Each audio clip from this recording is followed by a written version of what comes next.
The Radical. Fundamental principles of freedom, rational self-interest, and individual rights. This is the Yaron Brook Show.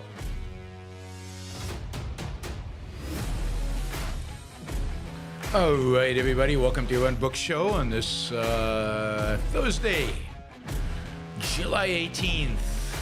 Hopefully everybody's not had a fantastic week. All right, I went down a rabbit hole this morning, and I'm still in the rabbit hole, I guess, still going.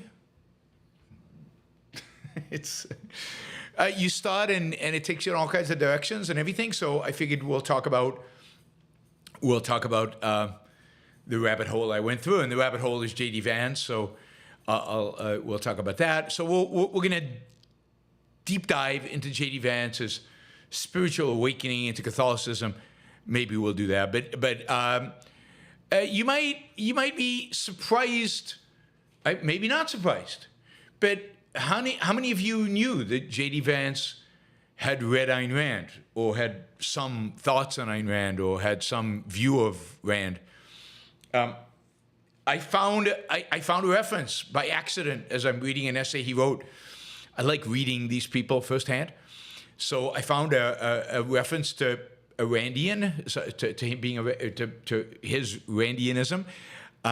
So there you go. J.D. Vance probably read Ayn Rand in college. I was sure he had. Like, he's the right generation of the right, grew up kind of during the Tea Party in his formative, like in his 20s, formative intellectual years. And there's a biography of Ayn Rand on his bookshelf in one of the interviews. There you go. Adam knew this before I did. So we'll talk about the quote I found where he talks about Randian. It's just one sentence, right? He's not a Randian. Don't worry, Robert. He repudiates Rand quite quickly. So he's too intellectual to pretend. He's too intellectual for anybody to confuse him with. He's quite clear in what he believes and what he stands for. He did speak yesterday at the convention, so he got his time in front of the lights. Trump looked a little bored. I don't know.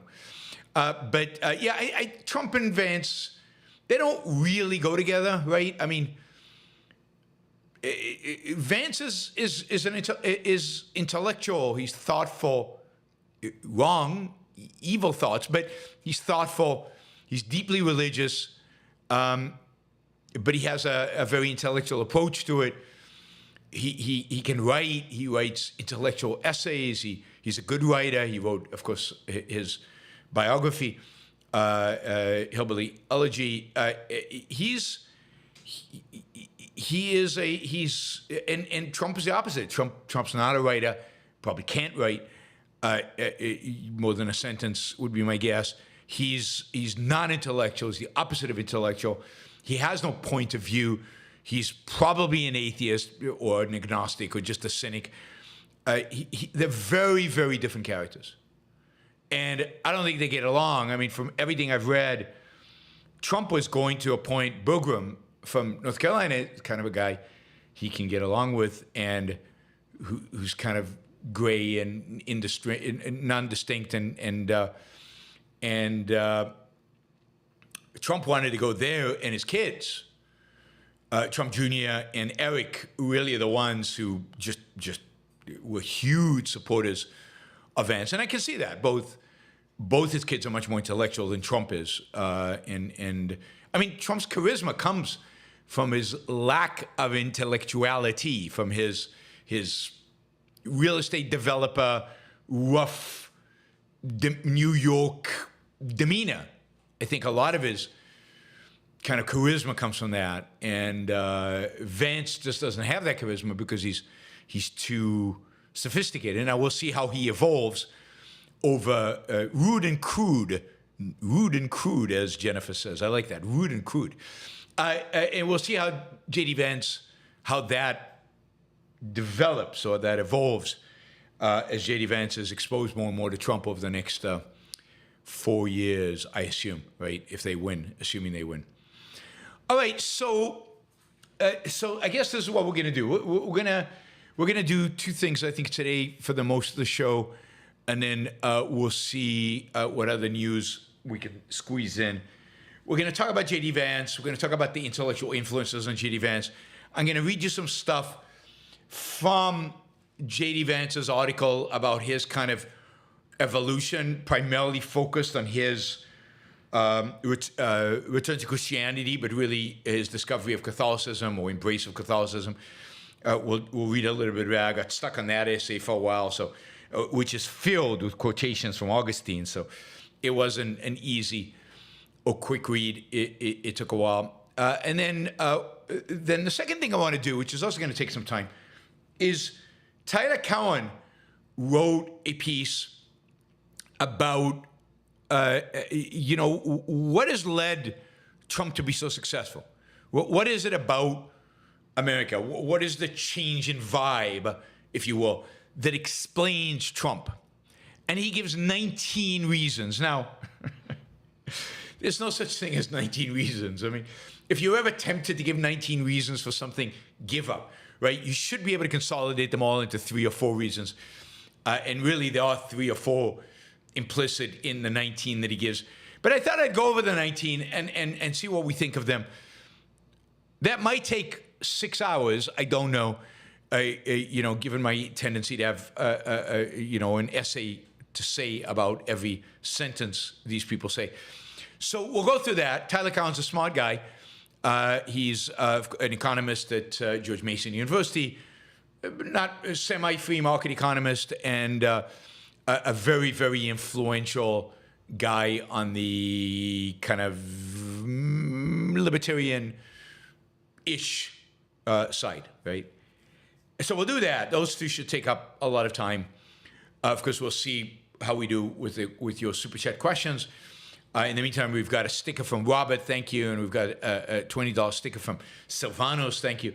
So I appreciate the support from you guys. And then, if we have time, a couple of things from Biden, like the rent control and his reshaping the Supreme Court, and we'll see. I've got other topics we can cover if we have the time, and we feel like it, we can do that as well. I'm gonna lower my air conditioning. I keep forgetting to do that before the show, and I'll be right back with you.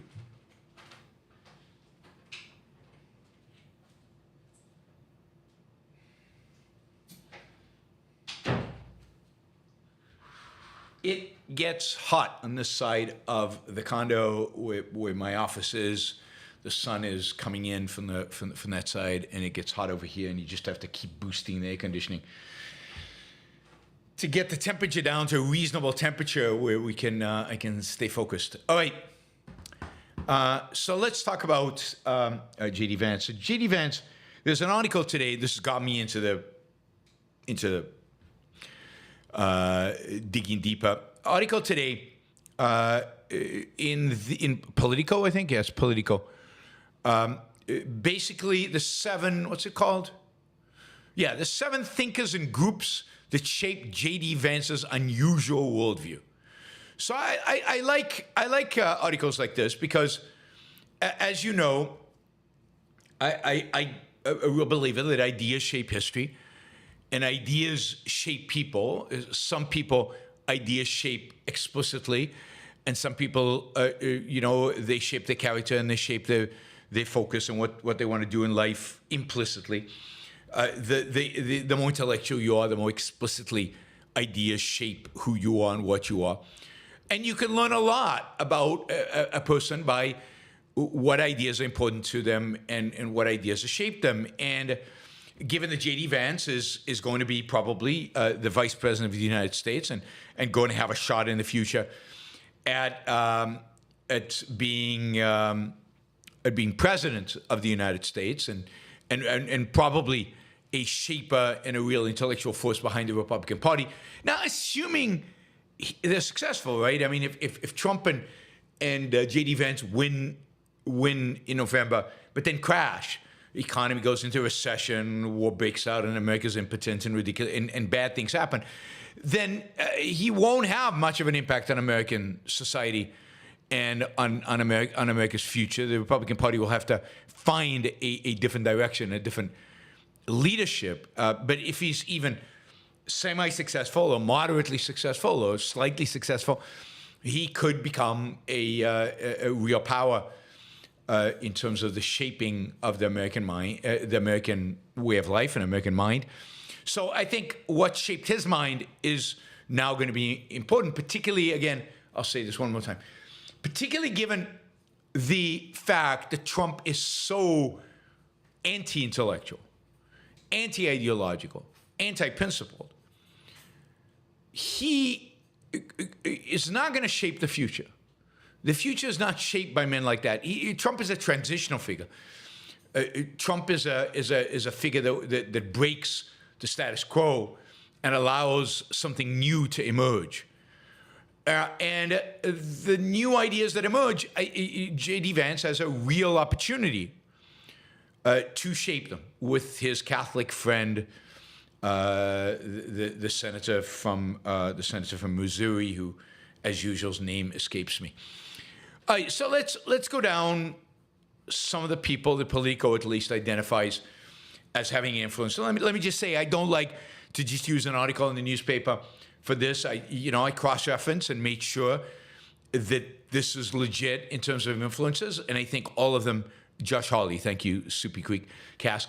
I think all of them are legit. That is, I'm not taking Politico's word on this. Politico is just presenting 7, and I think going over this and cross-referencing, this is the rabbit hole, right?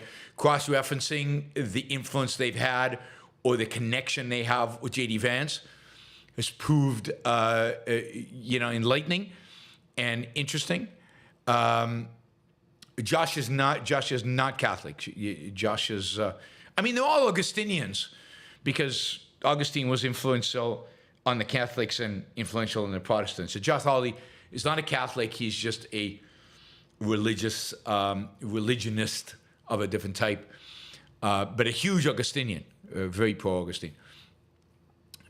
So the first one that Politico brings up, and I think is absolutely true, is Patrick Denine.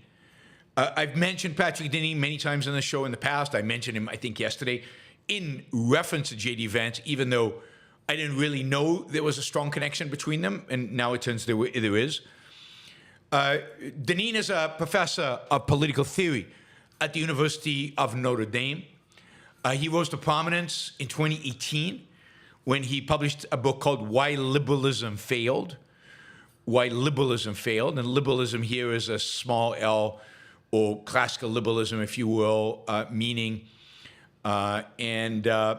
Basically, he advocates for, Denine does, a communitarian approach to American political life, a movement away. Fundamentally, if you go to the fundamentals of what Denine is actually about, what Denine is arguing is for a move away from individualism, a move away from secularism. And as a consequence, right, individualism, a move away from secularism would mean a move away from reason, because I think reason and secularism go together. So a move away from individualism, a move away from reason, and a move away from free market economics. In other words, a move away from the founding principles of this country. That's not how he would put it. That's how I would put it. But this is what Denine was arguing. And therefore, he believes that individualism, secularism, and free market economics have eroded the communal basis of American life. They've eroded what makes America America in this new or maybe old view of America. That is, it erodes the nuclear family. It erodes shared religious belief. It erodes, you could call it localism, right? The value of the local economy. Buy Austin. Buy Puerto Rico. Buy America. but buy America taken to the next extreme, which is buy your local community. That is what the Denine view of conservatism, that is what I think many people view as the right approach. Collectivism replaces individualism, religion replaces secularism, and statism and localism, if there is such a ism, replaces free market economics. Denine went even further in terms of his anti-liberal, again, with a non-leftist liberal, just as classical liberal. Denine goes even further in his second book, or next book, which came out recently, I guess late last year, called Regime Change. In that book, he argues for a peaceful revolution to get rid of liberalism. He argues for a post-liberal order grounded in conservative and religious values rather than, and again, this is his terminology, not mine, his terminology. Replace, liberalism and the post-liberal order with conservatives and religious values rather than conservatives and religious values replacing what? Replacing individual rights rather than the protection of individual rights. The problem with liberalism, he argues, is that it is to focus on the individual. In other words, individual rights. Stop protecting individual rights, move towards religion, communitarianism, and of course, pro-family, pro-worker, pro-tariffs, pro-manufacturing, pro-isolationism, pro-very strict social conservatism. Limits on gay marriage, limits on gender-affirming care, and limits on abortion. So that's Denine, and Denine is a powerhouse in the integralist movement, the Catholic movement. Denine is a Catholic. Denine, like almost everybody out there of influence, converted to Catholicism, just like J.D. Vance, converted to Catholicism. They make the most powerful Catholics. They make the most powerful intellectual Catholics, the people who actually convert to Catholicism rather than born and raised Catholic. Now, what's the connection with J.D. Vance? Vance has publicly cited Denine as a major intellectual influence. He's been on a panel together when Regime Change, the book, launched. He was, on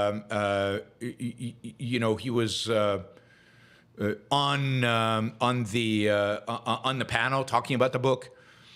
It was a conference held at Catholic University in 2023.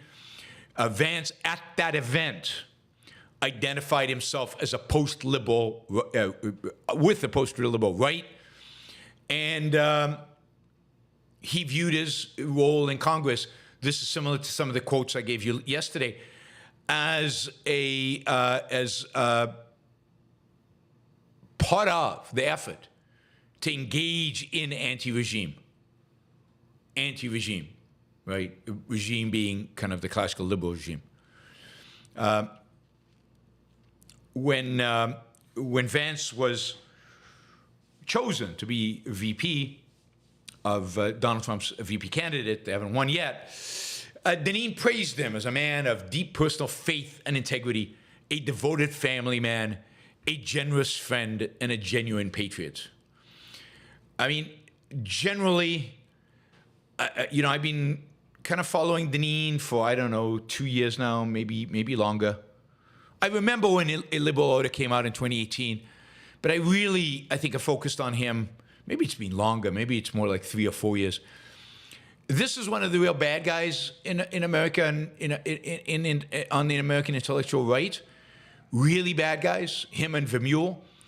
And his praise for Vance is enough to make me very anti-J.D. Vance.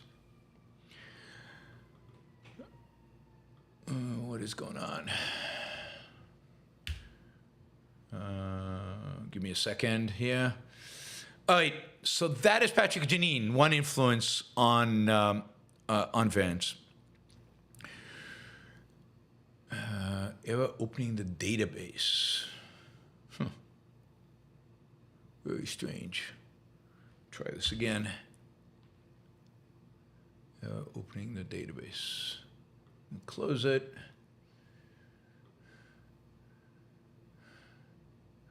My super chat tracker is not working. And right now, I don't know why. All right. So that is the first impact on this.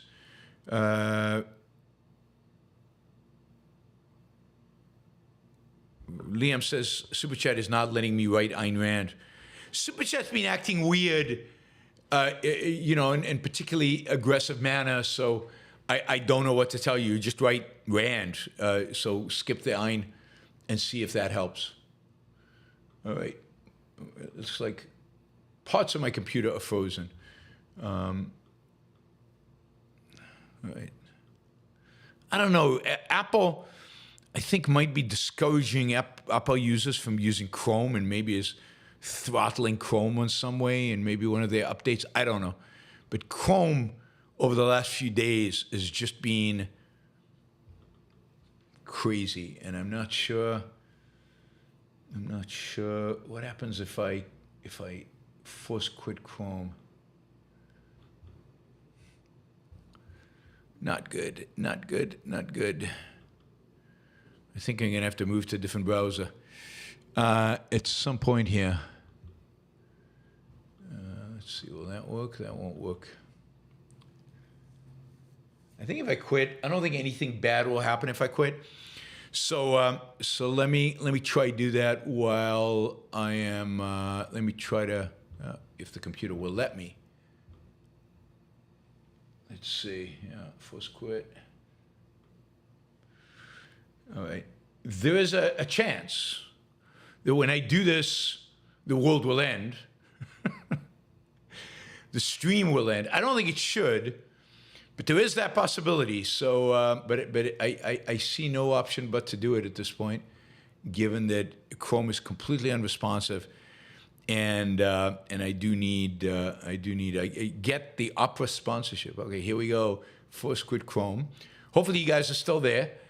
I can't see the super chat, so give me a minute. All right, we're going to close that. We're going to relaunch Chrome and see what happens. Sorry about this, guys. I've noticed this the last few weeks, that it has been really unreliable. All right, let's see.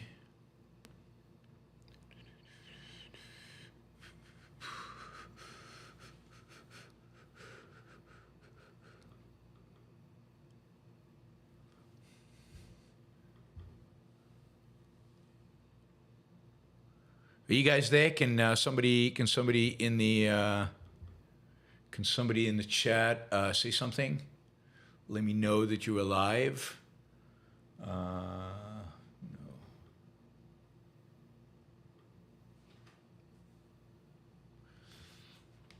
All right, something. All right, there you go. You're alive. You're there.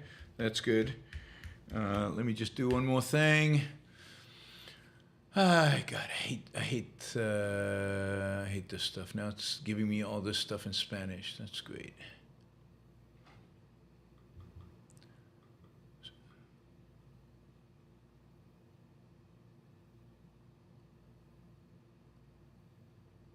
Close that.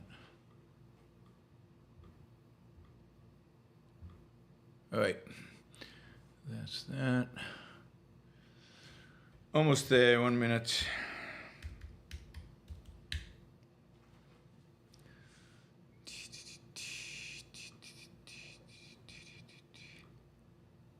Okay, have to do this.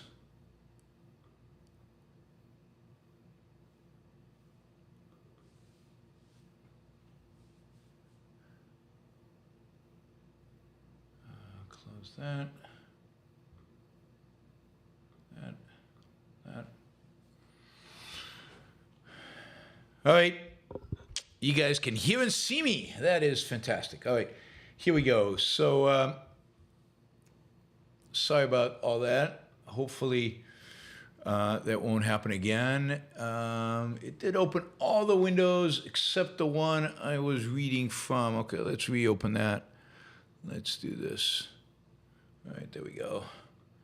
Let's put that over there. Almost done. Almost there. Almost there. Yeah, in the meantime, guys, let's do this. Remember, this is a listener-sponsored show. Can't do this without contributions from the listeners. If you're live on right now, you can contribute. If you like these kind of in-depth shows where I go behind the news and really give you my assessment of what's going on in depth. In this case, an in-depth assessment of Peter Thiel. Peter Thiel is who I'm going to talk about in a minute. J.D. Vance. Then yes, then please support the show.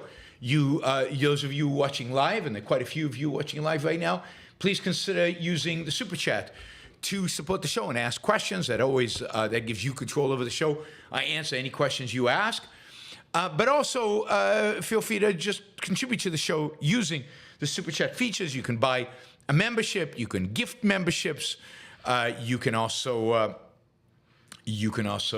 just do a sticker in appreciation. All right. Peter Thiel is the second influence that Politico mentions. And again, a good reason to believe that this is actually the case, both because in J.D. Vance's essay about how he ultimately converted to Catholicism, Peter Thiel plays an important role. And Peter Thiel, a lecture he heard Peter Thiel give at the Yale Law School, and the fact that Peter Thiel became a close friend is all factually true. Peter Thiel, of course, is one of the PayPal gang, PayPal mafia. This is a group of people that came out of PayPal that include people Thiel, and it includes Elon Musk. It includes a bunch of other entrepreneurs who have gone on to do amazing things. I mean, some of the most successful people in Silicon Valley over the last 20 years, or last 15 years, have been people that kind of were involved in PayPal in its early days or at some point and then spun out from there. And they are fondly, I think, called the PayPal Mafia. They've helped each other out. They've invested in each other's companies. They've started venture capital companies. And, they're all part of this group. I was invited in 2000, maybe 7, maybe 8, maybe 6, I don't know. But Peter Thiel used to host in his house in San Francisco. He used to have this beautiful house in San Francisco that I think he's since sold. But he had this beautiful house in San Francisco that he owned right on, anyway, it doesn't matter. And it was, he used to host these dinners where he would invite members of the PayPal Mafia. He would invite pretty big shot names from his days at PayPal. Maybe it was later than that. Maybe it was 12 or 13. Anyway, I think it was post-financial crisis. Definitely post-financial crisis. So this is 2012, 2013, something around that. Anyway, he would host monthly get-togethers at his home. He'd invite maybe 6 or 7, 10 maybe, really, really smart people from the Silicon Valley community that were part of the PayPal Mafia, part of his friends group, and then invite an intellectual. And you would basically be grilled. You didn't make a presentation. You just were grilled for 2-3 hours. Bam, bam, bam, bam. They would ask questions. They would, and you would just do this. And I had the pleasure, it was fun, to be invited to one of these. Peter had me come to a dinner. This was a month after. This is the other thing that was interesting. This is a month after he had at the dinner Milton Friedman. So Milton Friedman had been the guest before me. So that's the kind of status. Anyway, And he had his friends, and I wish I knew who the guys were. I wish I had a list of who was there, because I'm sure they were all super wealthy, super successful people today. And at the time I knew, but I can't remember who they were. But they've all gone on and achieved great things. Anyway, for 2-3 hours, they grilled me with questions about Ayn Rand and objectivism, my views on this and my views on that. And it was challenging, and they were clearly coming at it from a very skeptical perspective. They were almost all skeptics of one kind or another. Peter, at some point, contributed to the Ayn Rand Institute and was, I met him on several occasions. After that, I've seen him give talks on several occasions. Peter's a very odd, very charismatic, very interesting guy, right? Very, very influential, hugely influential. But super odd. He doesn't fit into any easy category. He goes and he changes all the time. His views on things change quite often. He is Soupy Cask describes him as a gay Catholic reactionary, kind of, but he's not always reactionary. He's gone through kind of libertarian, if you will, free market periods.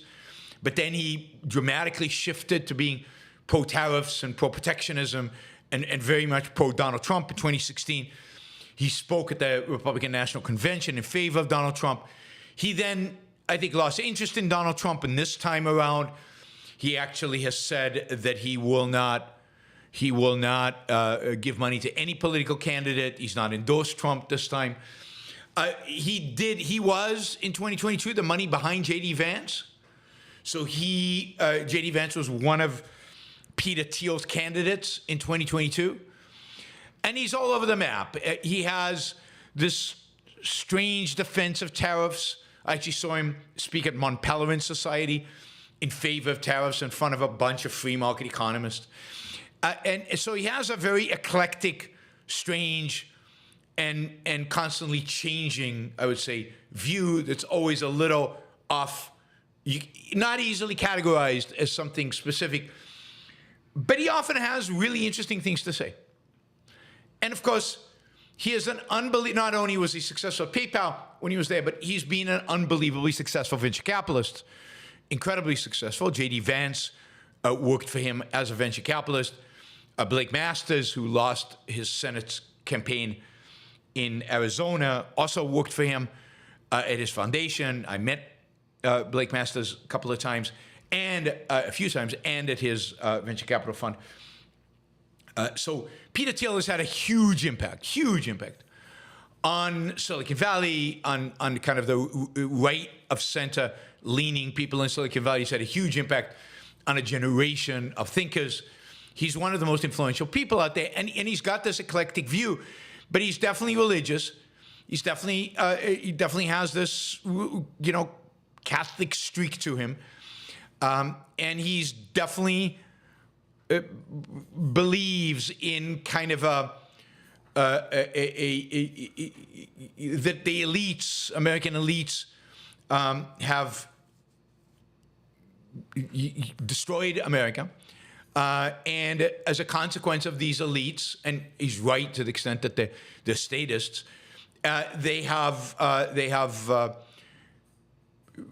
hampered, progress and prosperity and economic growth. So Peter Thiel's whole big shtick was, in the world of atoms, we barely grow.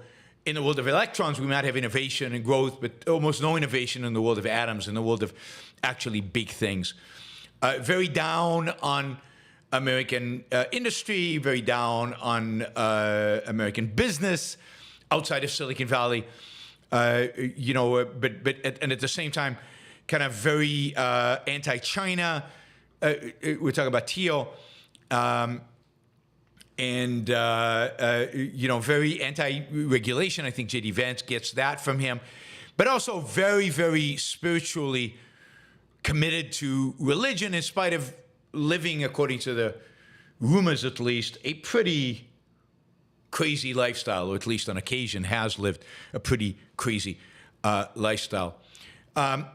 So I think Vance has part of his credibility in Silicon Valley comes from his connection to Peter Thiel. And J.D. Vance has really been promoted heavily by Silicon Valley. And I think when Trump went to that fundraiser in Silicon Valley, I think part of their agenda, the Silicon Valley crowd's agenda, was to try to push J.D. Vance as the nominee, as the guy for the VP role. Okay, the third character is maybe the first influence, is maybe of all of them the scariest and the worst. I've talked about him, but it's been years since I've talked about him. I probably should talk more about him, given his influence on the right and given the J.D. Vance's influence by him. I should probably do a show where I talk about him and or read some of his stuff and bring some of his stuff to you guys for analysis. But this is Curtis Yarvin. Curtis Yarvin, who used to blog under the name of Minicius Mobug, and has been now, I think, pretty influential on the right, particularly in the crazy alt-right, the far right, the new right, really the new right, which is the title for all of these guys. He is part of the new right. He is considered the house philosopher of the new right. He's been influential now for probably going on 15 years, something like that. And he is what he calls a neo-reactionary. He's a little bit like Denine, but a lot more aggressive and a lot more explicit. Yarvin, for example, this is a quote from him from an interview he did with Vanity Fair in 2022. Quote, "The fundamental premise of liberalism is that there is inextricable march towards progress. I disagree with that premise. Yarvin believes that we are degenerate. We have degenerated into a corrupt oligarchy that's run by elites who just want power and that don't serve the public interest." Okay, I can agree with that. There's a lot to agree there, right? That's the challenge. The solution, Yarvin argues, the solution he proposes, is a monarchical leader, so a monarchy, a king-like figure, or as he calls it, a national CEO, or what he's called in other places, a dictator, who can, in a sense, debug the American political order like a computer programmer debugging some bad code. But and that's kind of Politico's interpretation. But yeah, he believes in a dictator, on authoritarianism. I mean, a benevolent dictator, not one of the bad guys, a good guy, dictator. But he believes the only way you can solve the problem is through authoritarianism. The system right now is in its death throes. We're heading towards something like that, no matter what. And the world is rigged. Everything is polluted. If you read his stuff, half of it's undecipherable. You just can't understand what the guy's talking about. I think that's what makes him a philosopher. I think people are categorized as philosophers when people reading them can't understand what they're saying. They immediately say, "Oh, he's a philosopher." I mean, right? Because they're associating with him with Kant, because you can't understand the word Kant says. Now, Vance has said he considered Yarvin a friend. He cited his writings, particularly when he talks about firing all the civil servants and replacing them with Trump people, a power grab as a power grab, right? You remember I gave you this quote where he says, he wants to disrupt us all. He wants to replace it with our people. I mean, this is directly, he gets this from Yarvin. Use power.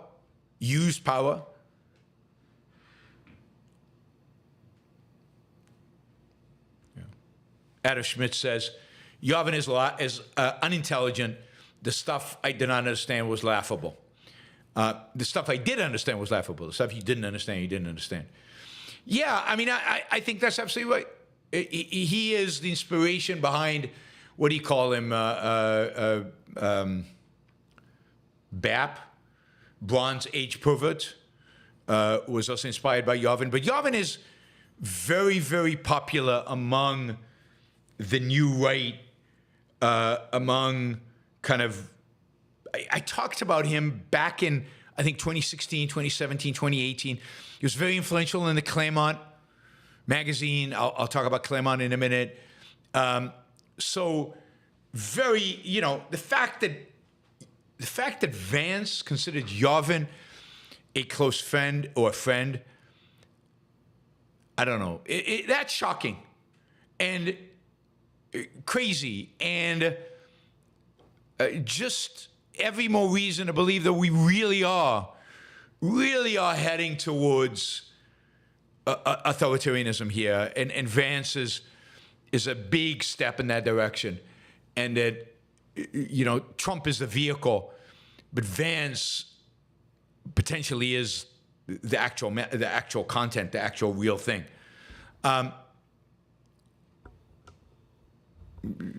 Did Hoppe influence Marburg or the other way around? My guess is that Hoppe influenced Marburg, not the other way around. That would be my guess. Right? A lot of kind of right-wing libertarians, like the Mises Caucus, are influenced by Marburg and or by Yarvin, and just a horrible ideas. I mean, explicitly authoritarian. Whereas Denine, couches it all as, we need to impose our morality on people, but this is all within the context of having elections, and the American Constitution is good, and the American system of government is good, but we need to use more force. Yarvin is to hell with the American system of government. It's corrupted. What we have and what we need is something completely different, and so on. I mean, this is J.D. Vance's influence. This is an influence on J.D. Vance. All right, number 4 is René Girard. I mentioned this yesterday. He's a French philosopher. I don't really understand Girard, but he plays a big role in Vance's conversion to Catholicism. He plays a big role in Vance's understanding of what's unique about Catholicism. And I'll read you a quote in a minute that relates to this. I don't think we have time for anything else other than this deep dive into J.D. Vance's ideas. I'm not sure we'll get to any other item. But I'm not sure this is going well with you guys, because, raising funds and super chats is very, very meager today. Very meager. It hasn't been this meager in a long time. So I'm wondering if you're just distracted or not interested. I can't tell. So show some love with dollars. So Girard was somebody that Peter Thiel introduced him to, and who became a huge influence on him. And, I'll read from the essay, and I haven't read Girard. I don't know that much about him. Another friend of his, an intellectual influence supposedly, is Sohab Amari, who is somebody I've been talking about, again, for, 4 or 5 years, a really, really bad guy. I've fought with him a little bit on Twitter, on and off. But Amari has had kind of a weird intellectual, political evolution. He started out as a secular immigrant from Iran. He came over as a teenager. He was a Trotskyite, a communist, Trotskyite in college. He became a neoconservative. A lot of neoconservatives started out as Trotskyites. He then became a neoconservative and was an editor at the Wall Street Journal. But then he he, like many others, in 2016 converted to, guess what? Judaism. No, Catholicism. He converted to Catholicism. He voted for Hillary Clinton out of disgust for Trump, but then he dramatically moved to the right, embraced Trump, and became an advocate for something called, and I'm reading here from the Politico article, a working class conservatism with roots in traditional Catholic social democracy. He calls himself a pro-life New Dealist, so an admirer of FDR who is pro-life.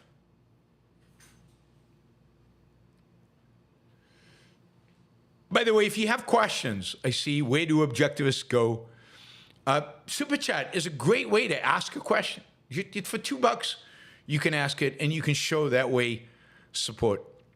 Right now, he's the co-editor of Compact Magazine, which is an online journal of the kind of populist right, heavily promoting Trump and Vance. Amari and Vance are pretty close. He's been profiled in the magazine.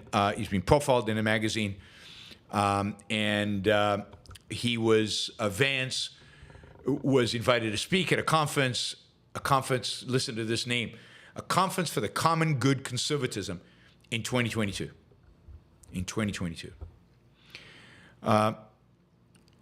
Amari is, of course, thrilled to have Vance on the ticket. Quote, Donald Trump could have listened to the advice of many other characters and picked a conventional Republican. Instead, he picked someone who is reviled by the keepers of the orthodoxy on free trade and foreign policy, and who is also in line with the kind of RNC platform that we saw released last week.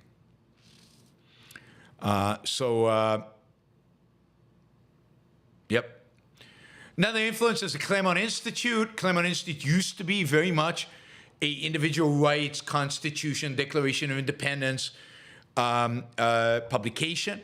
That really changed in 2016 with their embrace of Trump and their embrace of the ideas of Trump. It's the Claremont Institute that fielded John Eastman, who provided Trump with the kind of legal intellectual backing to try to reject the election of 2020. In 2016, it's the Claremont Institute that published the infamous essay Flight 93, which I've talked about on several shows. This is an institute that used to be affiliated with historian and philosopher Harry Jaffa, who was a very, very a strong advocate of the founders and of the Declaration of Independence. Claremont has moved a long way away from that. This would actually be a good topic to talk to Brad Thompson about, because Brad is involved in that movement away. Vance is,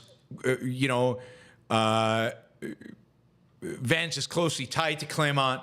He speaks there often. He's friends with the key people there, so that's another one. Last is Ron Dreher, Rod, R-O-D, Dreher, D-R-E-H-E-R, who's an Orthodox Christian, not a Catholic in this case. Orthodox Christian who used to be a columnist at the American Conservative, ultimately moved, just to show you how committed he is to conservative principles. He is moved to Hungary, is an advisor on occasion to Orban and to Orban's government.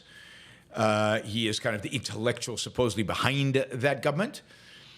He is a real Christian conservative, and that is trying to get Christian conservatives to kind of have an influence on the culture, qua culture.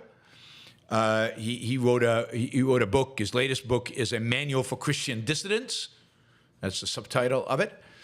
And he is, again, a close friend of Vance, and very influential in this whole kind of emphasis on Christianity, emphasis on moving away from free market, and certainly emphasis on moving away from individualism. Communitarianism is really the thing that these people are really pushing and interested in. All right, so These are some of the intellectual influences. These are, I think, quite important. So, J.D. Vance, I think I told you yesterday, went through this intellectual process of discovery.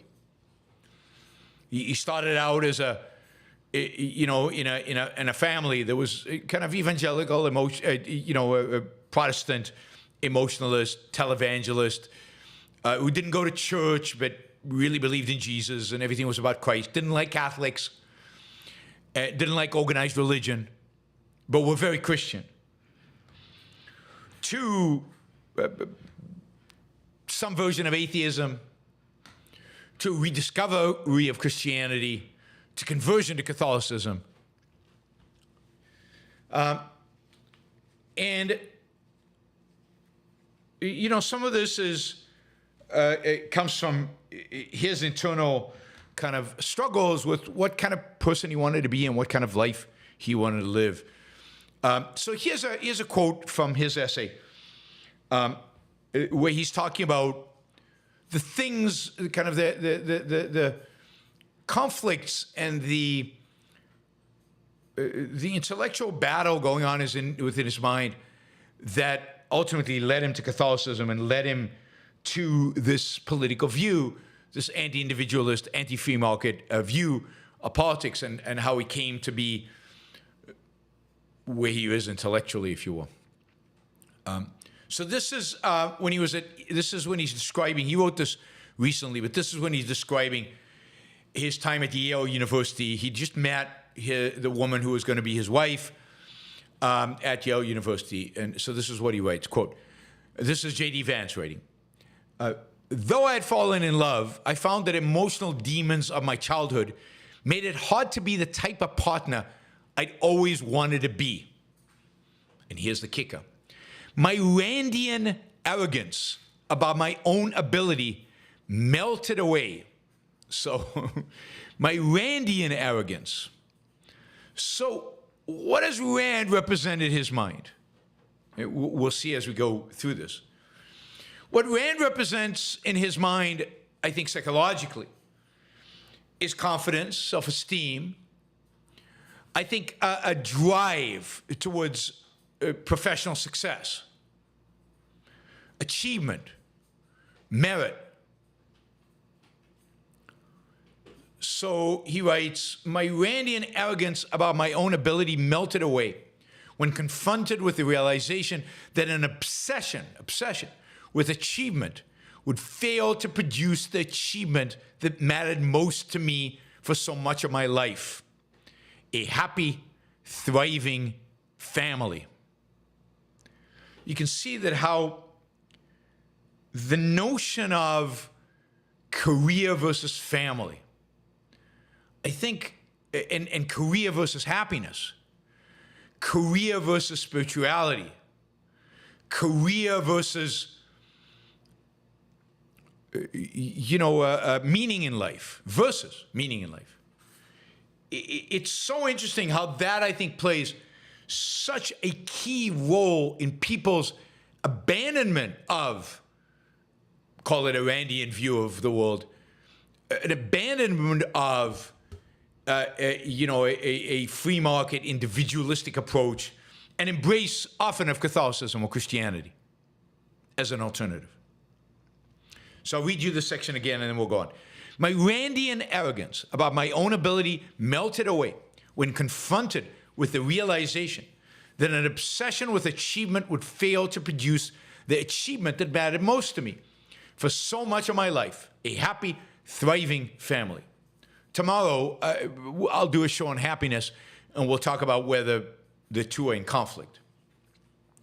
I continue with J.D. Vance. I had immersed myself in the logic of the meritocracy and found it deeply unsatisfying. And I began to wonder, were all these worldly markers of success actually making me a better person? Notice the order here. Markers of success versus better person. Morality, remember, is altruism. Altruism will not lead you to worldly success. I had traded virtue for achievement. I had traded virtue for achievement. That's very Christian, right? Isn't achievement virtue? Isn't there virtue in achievement? So again, were all these worldly markers of success actually making me a better person? If I had traded virtue for achievement and found I had traded virtue for achievement and found the latter wanting. Yeah, achievement without virtue is indeed wanting. Maybe you should question the virtue, not the achievement. But the woman I wanted to marry cared little whether I obtained a Supreme Court clerkship. She wanted me to be a good person. Yes, you should be. But know what a good person means. To be a good person means to be a good Christian. Means because the only definition of goodness is, the only definition of virtue is the one provided by Christianity.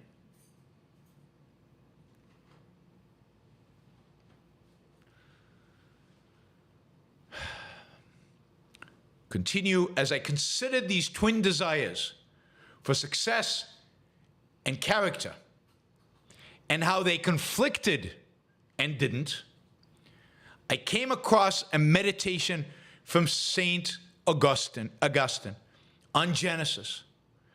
I had been a fan of Augustine since a political theorist in college assigned City of God. Now, this is Augustine. I can't think of a worse influence to have in one's life than Augustine. The worst elements of Christianity and Plato are in Augustine. The complete subjugation of the individual's mind, reason, to the church is in Augustine. The subjugation of human desires to God, to Christ, to the church, that's from Augustine. So here we have the Vice President of the United States who became a Catholic and is inspired by Augustine, or Augustine, however you want to pronounce it, and is troubled by the challenge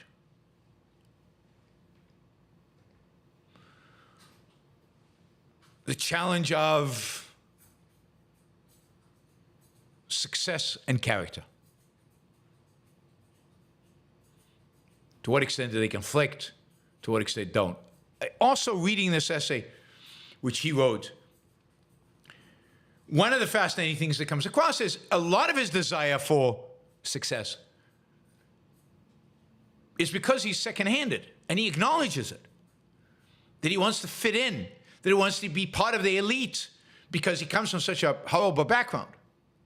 And it's only his realization that he's being second-handed that moves him in this direction of ultimately going into politics, but moves him in this direction of Christianity, Catholicism, and going into politics.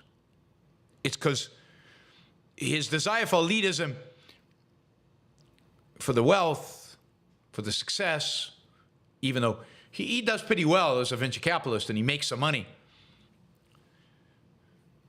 So J.D. Vance doesn't strike me, or maybe, I don't know what psychologically, is he driven by power lust? Is that what really is driving it, and this is a rationalization? Or is he really an intellectual who wants to use it for the common good as he perceives it? So he quotes extensively from Augustine. I'm going to spare you that.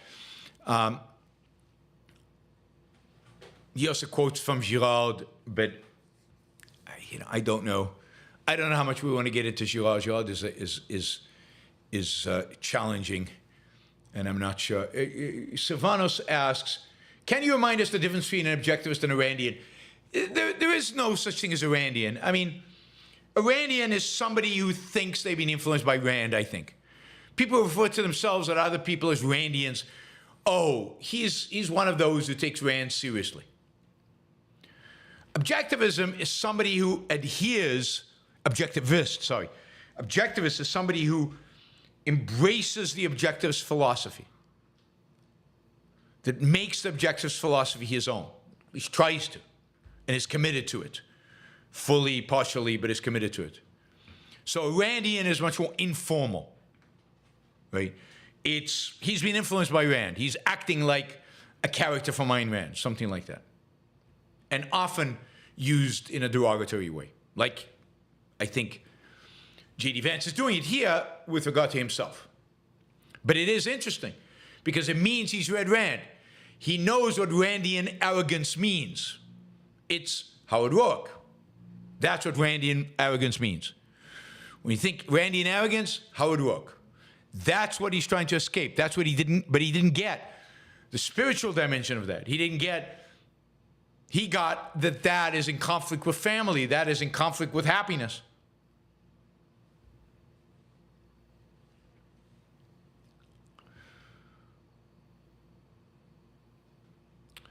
So J.D. Vance is still looking, right? He's looking for his intellectual center point, what he's going to do, and where he's going to go. And so this is what he writes. This is later on in the essay. And as I reflected on these competing views of the world and the wisdom and shortcomings of each, I felt desperate for a worldview that understood our bad behavior as simultaneously social and individual, structural and moral. This is coming out of Hillbilly Elegy, because it's trying to understand why are they behaving so badly. Why did his mother behave so bad? Why was his mother so dependent on alcohol and so bad? Why did his father leave? Why did the culture around him be so bad? And you can, conservatives say personal responsibility, and he's saying, is it just that? Is it just that? And he's saying it's social and individual, structural and moral. So he's looking for something that explains all that recognizes, I continue to quote, that recognizes that we are products of our environment. We are products of our environment, guys. And that we have a responsibility to change that environment. But that we are still moral beings with individual duties. One that could speak against rising rates of divorce and addiction. Not as sanitized conclusions about their negatives, social externalities, but with moral outrage. So that's where he gets to, right? So yeah, I'm going to read this to you again because I think it's important. And as I reflected on these competing views of the world and the wisdom and shortcoming of each, I felt desperate for a worldview that understood our moral behavior and simultaneously social and individual, structural and moral, that recognize that we are products of our environment, that we have responsibility to change that environment, but that we are still moral beings with individual duties, that one could speak against rising rates of divorce and addiction, not as sanitized conclusions about their negatives, social externalities, but with moral outrage. So he's looking for a moral code. But a moral code that has wisdom, that it can explain the wisdom and shortcomings of each. Doesn't it sound like Augustine? Shortcomings of each. Augustine is the guy who made original sin the essence, or a big part of Christianity, both Catholic and Protestant. So Augustine is a lot about individual shortcoming. And then he writes, and I realized eventually that I had already been exposed to that worldview. It was my Mawa's, that's his grandmother's, Christianity. And the name it gave for the behaviors I have seen destroy lives and communities was sin. I remember one of my least favorite passages from the scriptures, Numbers 14:18 in a new light.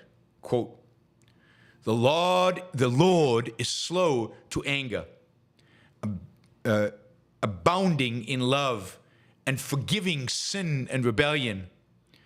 Yet he does not leave the guilty unpunished. He punishes the children for the sin of the parents to the third and fourth generation. By the way, I consider that passage one of the evilest in all of the Bible, right? He punishes the children for the sin of the parents to the third and fourth generation. Can you think of anything more evil? Vance writes, a decade ago, I took this as evidence of a vengeful, irrational God. Yet who could look at the statistics of what our early 21st century culture and politics had wrought? The misery, the rising suicide rates, the deaths of despair in the richest country on earth, and doubt that sins of the parents may had any effect on their children. It's not the same. And here again, the words of St. Augustine echoed from a millennium and a half earlier, articulating a truth I'd felt for a long time but hadn't spoken. So again, he quotes extensively from Augustine.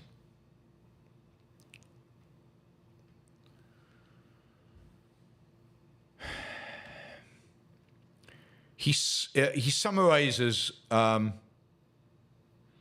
this is a description from Augustine. This is after he quotes another quote from Augustine, where Augustine is describing the life of Rome. This is towards the end of the Roman Empire, towards its decline and failure.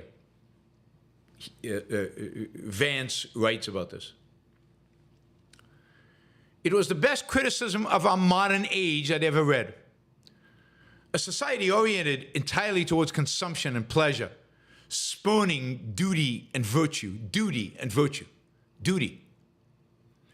Not long after I first read these words, my friend Aaron Cass published a book arguing that American policymakers have focused far too much on promoting consumption as opposed to productivity or some other measure of well-being. The reaction criticizing Oren for daring to push policies that might lower consumption almost proved the argument. Yes, I found myself saying, Oren's preferred policies might reduce per capita consumption, but that's precisely the point. Our society is more than the sum of its economic statistics. If people die sooner in the midst of historical levels of consumption, then perhaps a focus on consumption is misguided. By the way, that is all true. Right, the issue of consumption. But not in the same way I understand it. That is all true from an economic perspective. Consumption is not what drives an economy. I say this often. It's production. Consumption is also not what brings you happiness. It's production.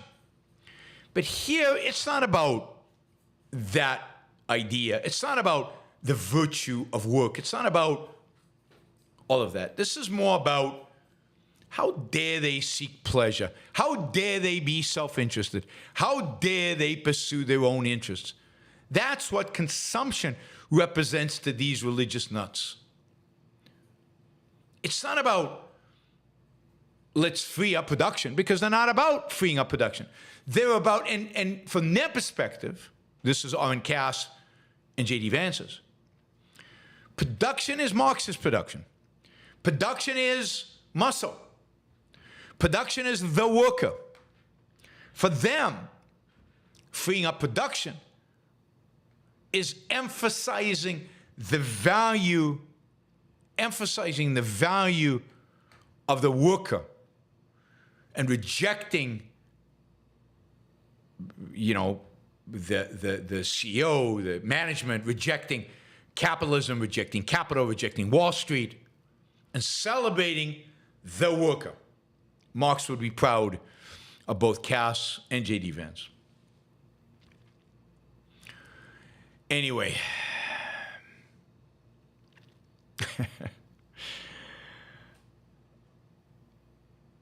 it's hard for me to imagine. anybody worse for the future of America than Vance. I really can't think of anybody in our political world today, except for Josh Hawley, who is very, very similar to Vance. Also, Josh Hawley, huge admirer of Augustine. And JD, what's his name? Hawley wrote an essay a long time ago about about how Pelagius was a Christian who didn't believe in original sin. He believed in free will. And he believed that happiness was attainable in this earth. He also believed a lot of bad things, but he believed those things. And Hawley and Augustine, Hawley uses Augustine to rip Pelagian to shreds and condemn kind of the modern church that says, oh, no, God wants you to be happy. God wants you to be prosperous. God wants you to be successful. Go out and enjoy material wealth. He rips that to shreds. Hawley is vehemently anti-Pelagius, who was relatively rational for the Catholic Church of the time. And so is Augustine. Augustine hated Pelagius. They were the opposites. I can't think of anybody in the political world today worse than who could potentially do more damage to America in the future than Josh Hawley and J.D. Vance. And J.D. Vance just got a ticket to the White House. Leonard Peikoff in the dim hypothesis says, this is my interpretation. I'm not putting words in Leonard's mouth. I should have picked out the passage I wanted to read to you. Maybe I'll do that tomorrow.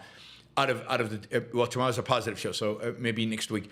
Out of dim hypothesis, but he says in the dim hypothesis, this is me paraphrasing my interpretation, not speaking for Leonard Peikoff.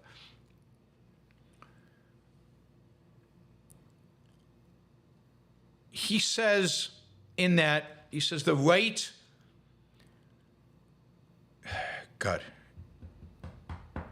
the right is probably where the dictatorship is going to come from. It's probably going to be religion wrapped in a flag. Patriotic and religion is what will lead us to authoritarianism, to this, what he conceives M2, a misintegration that is the future of America under authoritarianism.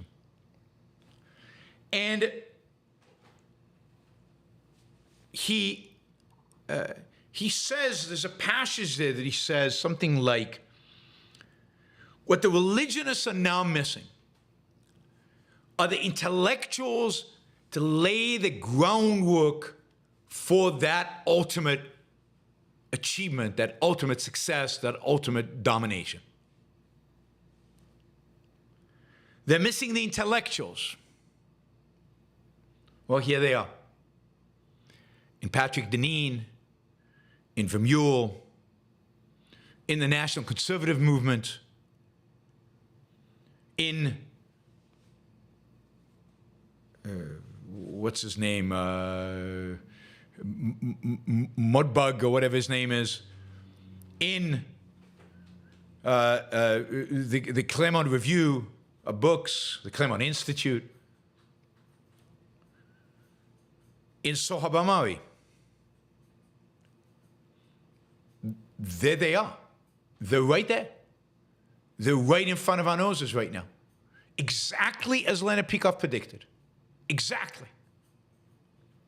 And now they have their first real committed political candidate. Political candidate on the verge of great power. Again, I think Josh Hawley was their first. And not only that, they have a Republican Party that is mindless, that will be swayed easily, swayed by Donald Trump, You have a political party that is eager to find that system that can guide them into the future. And, you know, his prediction, what was it now? That was written 10 years ago. So he was predicting authoritarianism in another 40 years. It's much closer now. It's sooner than you think.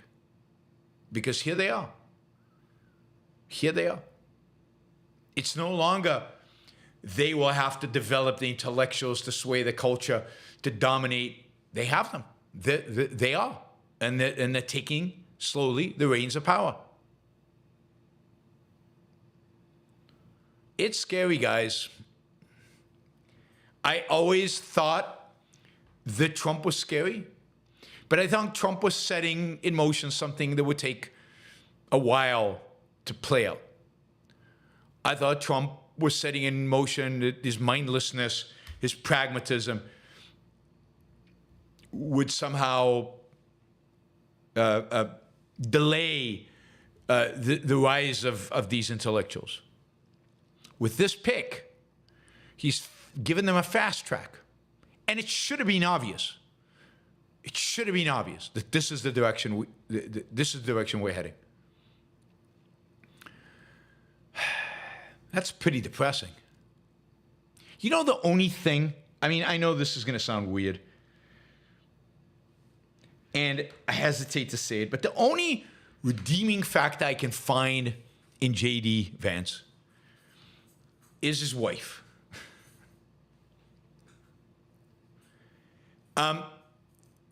The fact that she is not a Christian, the fact that she is not white.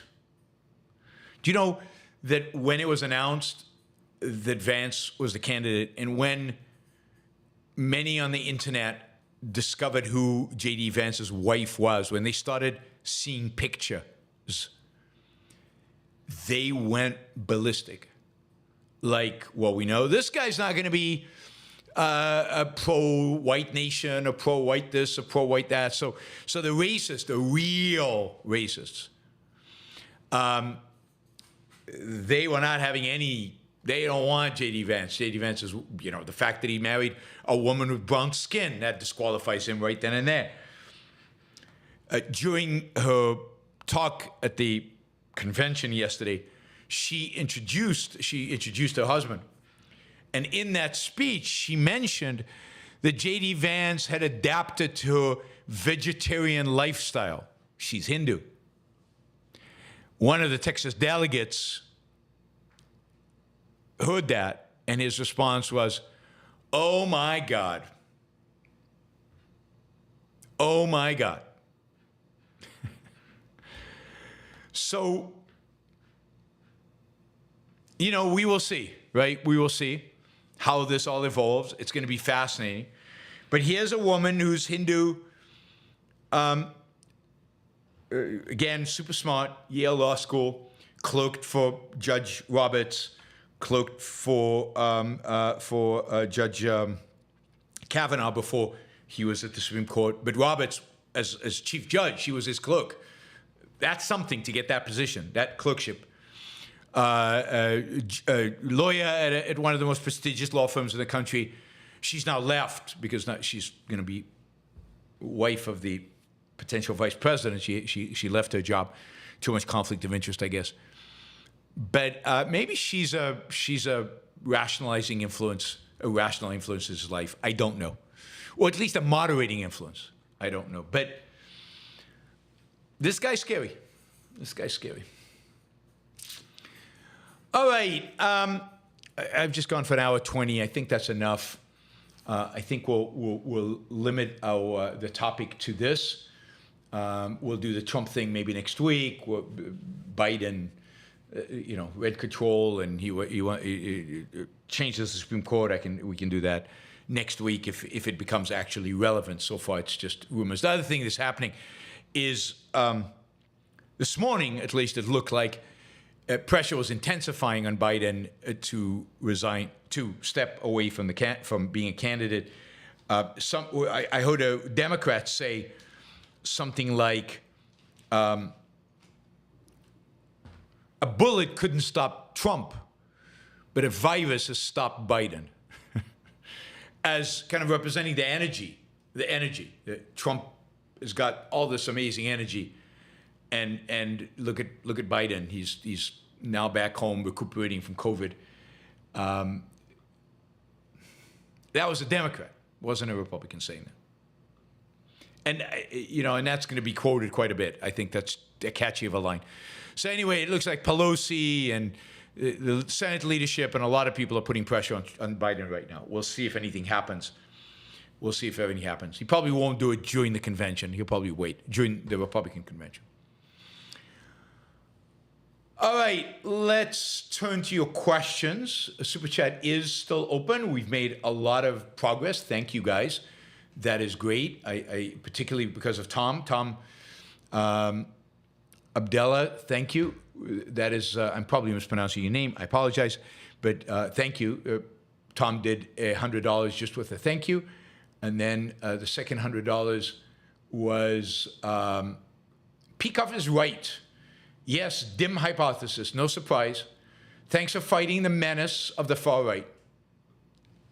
Yeah, I mean, what else is there to do? We have to fight. So, what I'm hoping to do in a show like this and other shows that we'll do is give you the tools to actually argue. First of all, to give you the facts. This is what they represent. So you're on the lookout. You're ready. And hopefully over time, give you the tools to combat it. Give you the ideas. Like tomorrow, we'll talk about happiness.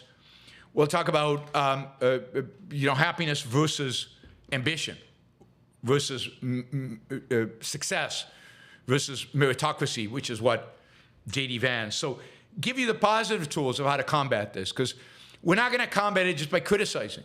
You can't defeat religion just by criticizing. And this is why the new atheists failed. They didn't fail in terms of reach. They reached millions and millions of people. I wish I could reach a fraction of the people that the new atheists reached. They failed in terms of influence long term. They influenced a lot of people early on. Even J.D. Vance, in that essay, he writes that he was attracted to atheism when he read Sam Harris and Dawkins. And my guess is Ayn Rand. But why doesn't it stick, particularly the Dawkins and Sam Harris? Because they don't offer anything positive.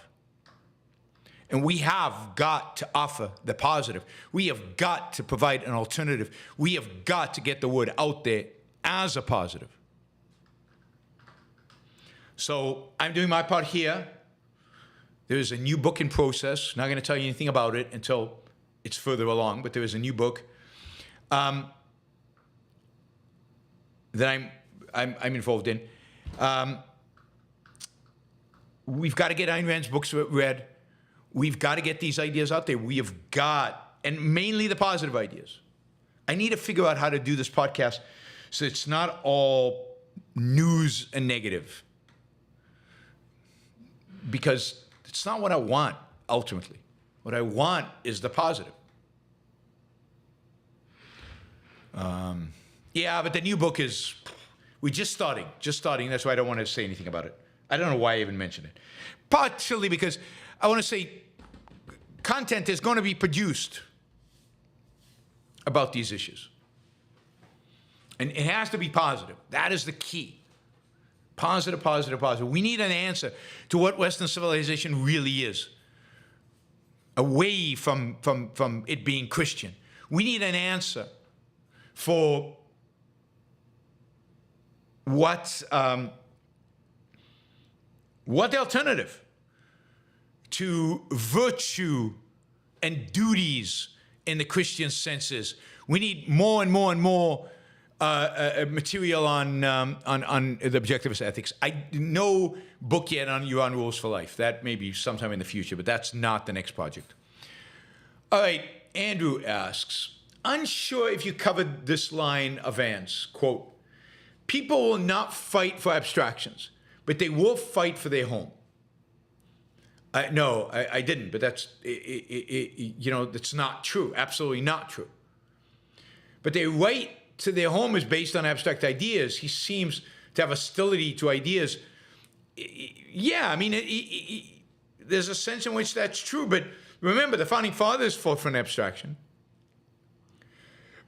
Now, you know, they fought against taxes, and they fought against a king, and they fought for their home. But really, I mean, again, England at the time of the Revolution was the freest country on planet Earth.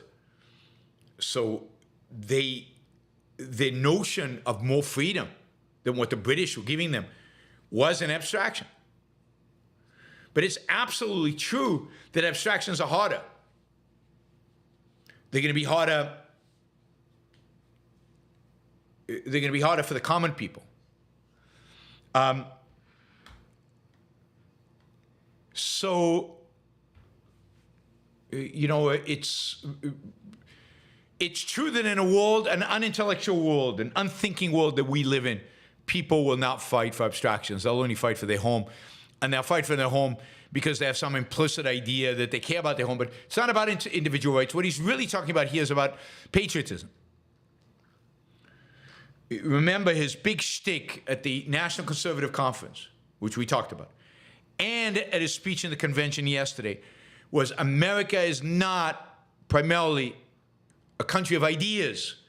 Primarily, it's a country of a place and a people. So Americans are not going to fight for the Constitution, for individual rights, for the Declaration. No. What Americans fight for is this place, their home, and these people, their family, and the people around them. That's what people care about. That's what they fight for. So, therefore,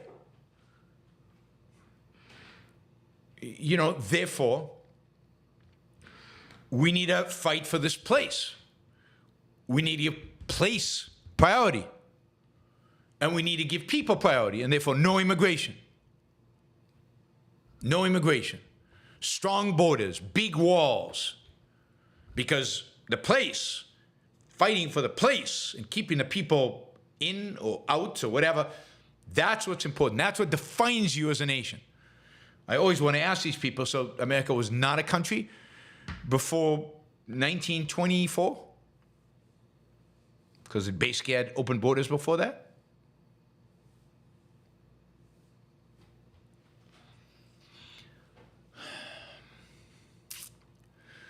Jennifer, is feeling proud to be Indian, black, etc., because of what your ancestors did, the flip side of being blamed for the sins of your ancestors? Yeah, absolutely.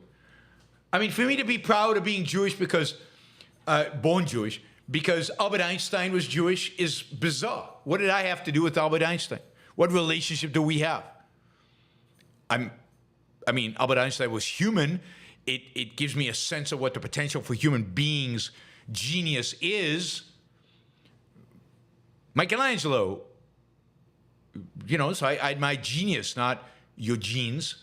So, yes, it's exactly the same side. It's the flip side. You shouldn't be proud of your skin color. You shouldn't be proud of your heritage, proud of the place you were born, proud of your tribe. It's all ridiculous. You can only be proud of things you did, that you're responsible for, that you have chosen. You didn't choose to be born of a particular genetic makeup. Richard, how does J.D. Vance's religiosity compare to George W. Bush's? Yeah, it's a great question. I think they're very different. Very different. George Bush was I think a standard evangelical Christian. He was non-intellectual, an emotionalist Christian. A Christian who wanted to do good, compassionate conservatism, right? That's what it was called, compassionate conservatism.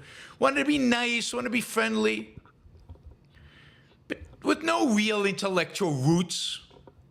Kind of adopted conventional Christianity, born again. But there's no, you'll never find George W. Bush quoting Augustine. Even though much of his religion is influenced by Augustine, you won't find him quoting Augustine. George W. Bush was this not very smart, conventional religionist who kind of bought into American exceptionalism and liked America and was willing to do something, but not too much, defend America. But very influenced by his Christianity, to be altruistic and to not be too tough on the enemy, and to be moderate. He was generally a moderate guy. Whereas J.D. Vance is super intellectual. His Christianity, there's no accident that he converted to Catholicism. Catholicism is the intellectual branch of Christianity. It's the branch that does the reading. Now, not to ignore emotion, and certainly Augustine appeals to emotion. But it's the clearly more intellectual, theological, and duty and morality-oriented religion. Remember, a lot of the Lutherans and the Calvinists don't believe in free will.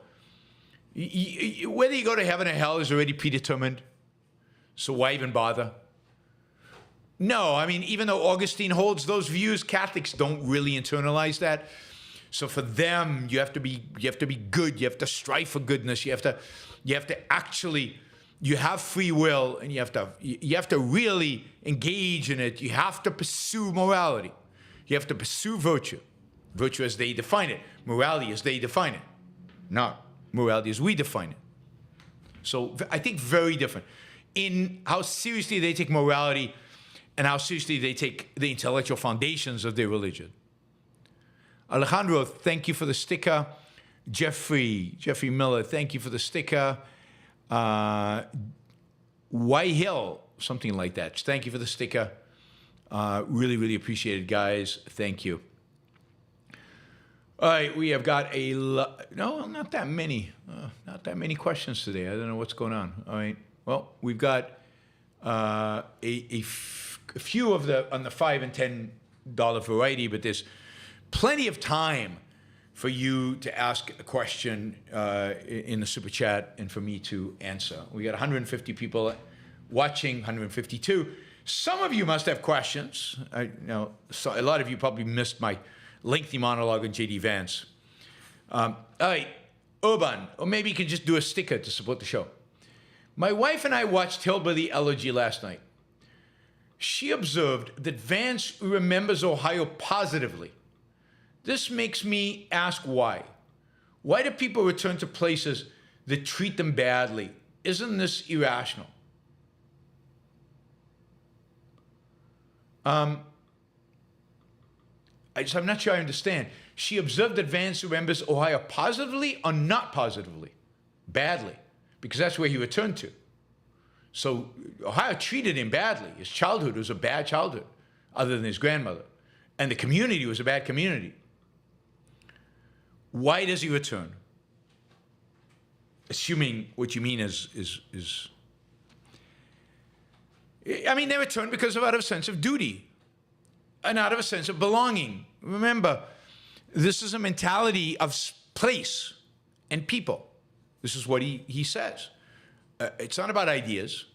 It's not about you as an individual. It's about people and place. That's what defines America, and I think that's what defines you as an individual. You are shaped by your environment. So I think he wanted to go back to Ohio to make things better. I think he wanted to go back to Ohio to try to improve it.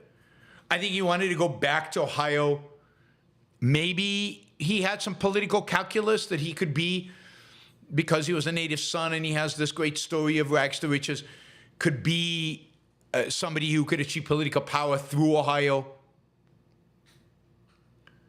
But I think people go back to places that treat them badly because they don't shake that sense of belonging. You have to be an egoist to go, no, I'm going to go, literally, in my case, I'm going to go to the place where I can live the best life that I can live.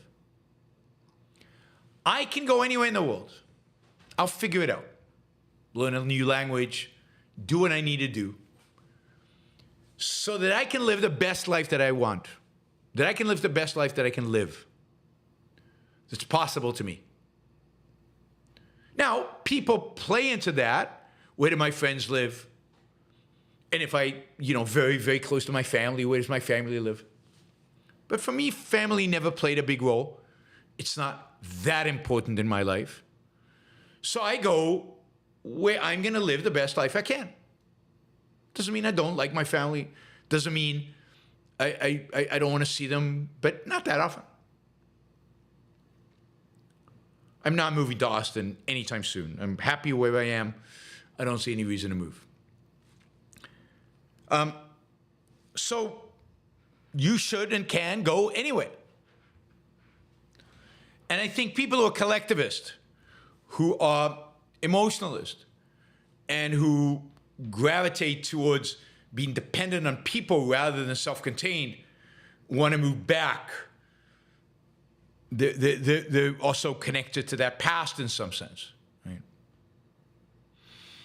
So, Liam, by some miracle, if Biden wins, if Trumpism is not over, will it be set back by 10 years?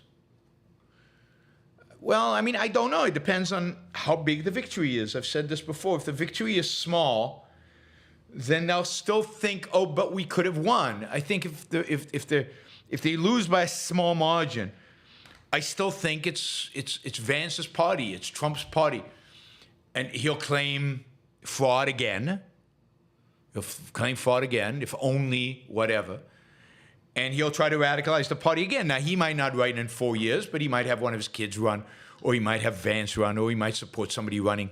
It'll still be Trump's party if he wins by a small margin, I think. I don't think it'll set him back 10 years.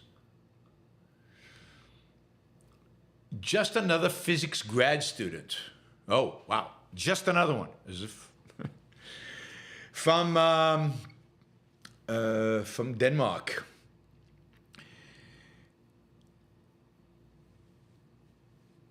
Hey, Yaron, what's your opinion on the Fed's target of 2% inflation? The main reason they keep it is to stave off deflation. But are the negative consequences of this persisting or temporary, and why? All right, I mean, this is a big topic. I think somebody's going to sponsor a show on inflation, and I'll probably talk about this. But here's the thing. So I think a 2% inflation target is a mistake, is wrong. But I think any target is wrong. I don't think it's the government's business what inflation should be. I don't think the government should be in the business of determining inflation or deflation or whatever. The government should be out of monetary policy, should not be involved in monetary policy. Now, they do it to stave off deflation, which they view as negative. But what they view as deflation is confusing. It's two different phenomena which they package deal into one term. There are two types of deflation. One is a deflation basically is the opposite of inflation as they perceive it, which means prices coming down. But there are two reasons prices might come down. Prices might come down because productivity in the economy is going up so fast that prices decline. Indeed, I think the reason we didn't have inflation in the 90s and 2000s is because of increased productivity in China drove prices down in America, which offset the increase in the money supply which the Fed provided. So we had very close to zero inflation, but really because we had this negative pull from China. All right, that's one. And that's a healthy deflation. Sorry, that's a healthy deflation. That means productivity is increasing. That means producers are more productive. That means our wealth is increasing. And therefore, your salary, you can buy more with it. That's good. But they conflate that deflation with a second kind of deflation, which happened during the Great Depression, and everything we know about economics is shaped by the Great Depression. In the Great Depression, we saw a collapse in prices and in people's ability to buy stuff caused by a collapse in the amount of money in the economy, caused by a collapse in credit, banking, and a collapse in the ability of the Federal Reserve to provide money into the economy. Banks didn't lend. That was the main problem. And ultimately, banks collapsed, and therefore with them, the capacity to lend.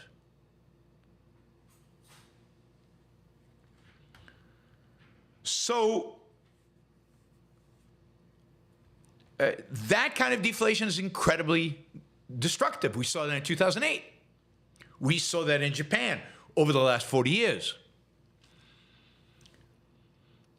But that is caused that is caused by the mixed economy. That is caused by lack of confidence that is generated by bad economic policy by the central government. Tax policy, regulatory policy, or just the uncertainty that government creates.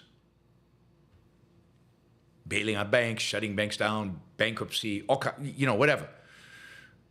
And by the Federal Reserve, by providing money to create bubbles, all kinds of stuff like that. And not to say you wouldn't have collapse of banking and credit in a free market. You might, but it would be short-lived. Market will recover, prices would adjust, and everything would come back up. So the problem is once you have a Fed, you're asking for trouble. Any target they have is going to be wrong. The Fed should not have an inflation target. So at best, it shouldn't exist. As long as the Fed exists, we're going to have trouble. Milton Friedman had the idea that the Fed should just increase the money supply by 2% every year. I think it was M2, 2% every year. And whatever inflation is whatever deflation is. And it shouldn't decrease at any point in time. 2% every single year. In other words, provide the market with certainty about the growth in the money supply. And let the market adjust to that. And that would be okay. Wouldn't be perfect. It wouldn't be ideal. It certainly would be better than what we have today. What's tough? Gail says, it's tough, you're wrong, but I don't know what's tough.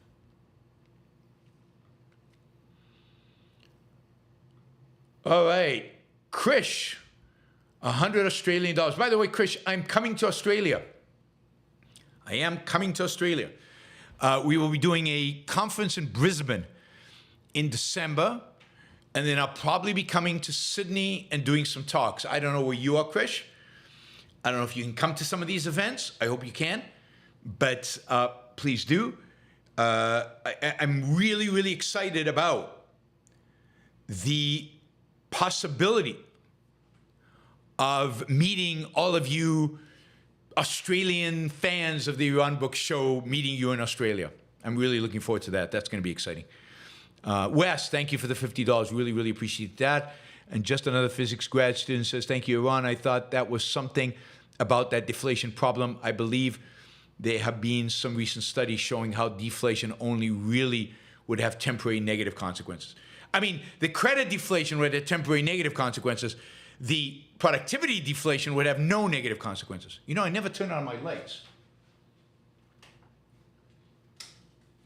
You guys should tell me when I forget to turn on the lights, right? All right. Krish, tremendous show. Thank you. Very insightful.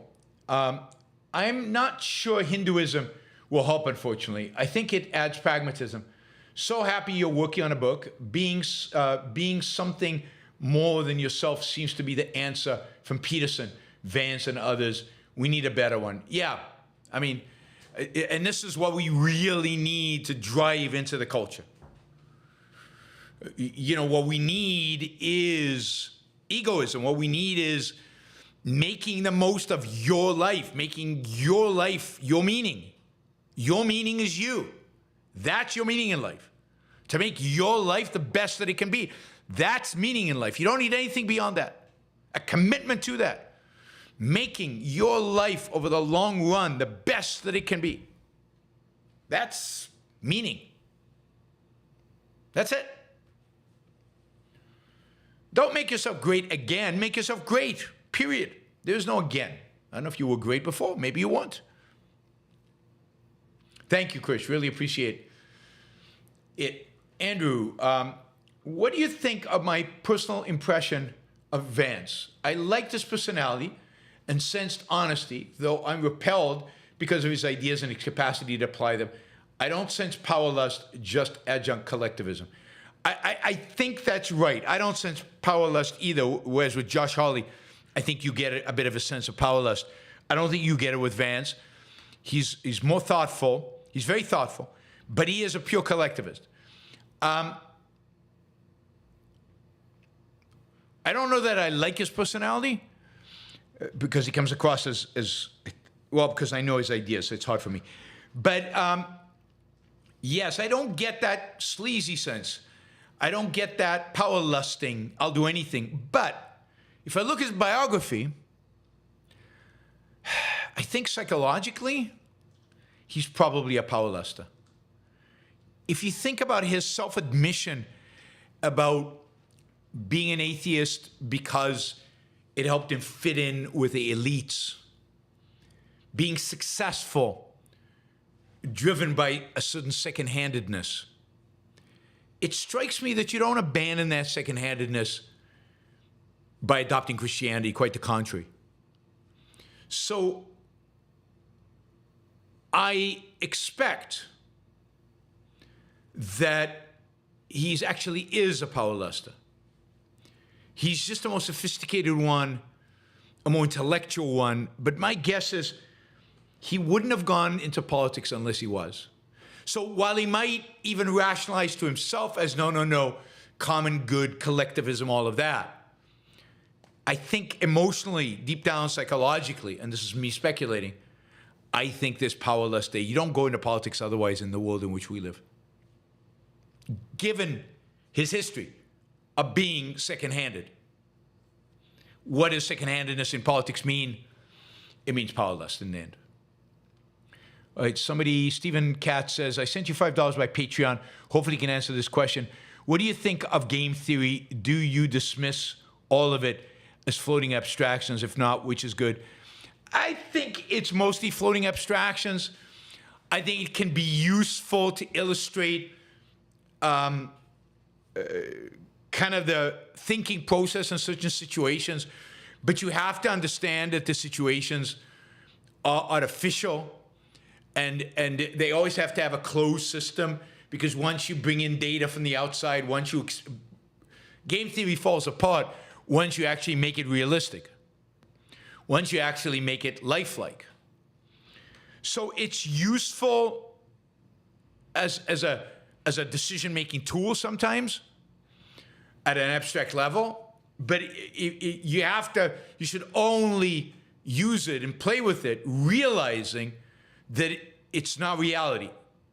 It's like modeling in economics or in finance. They're tools that can be useful, but the more seriously you take them, the less useful they are, because you have to realize as you're using them that there's a real chasm between them and reality.